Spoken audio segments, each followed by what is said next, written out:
Almost everything we think we know about addiction is wrong. You get a rat and you put it in a cage and you give it 2 water bottles. One is just water and the other is water laced with either heroin or cocaine.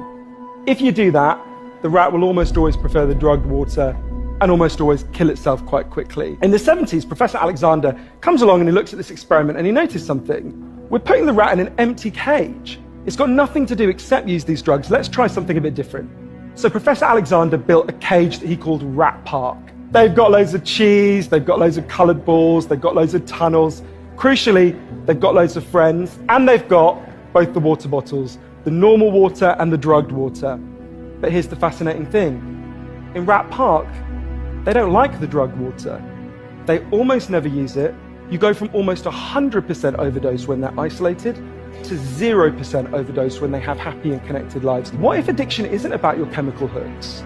What if addiction is about your cage? What if addiction is an adaptation to your environment? Maybe we shouldn't even call it addiction. Maybe we should call it bonding. Human beings have a natural and innate need to bond. And when we're happy and healthy, we'll bond and connect with each other. But if you can't do that because you're traumatized or isolated or beaten down by life, you will bond with something that will give you some sense of relief. Now that might be gambling, that might be pornography, that might be cocaine, that might be cannabis, but you will bond and connect with something because that's our nature. The opposite of addiction is not sobriety. The opposite of addiction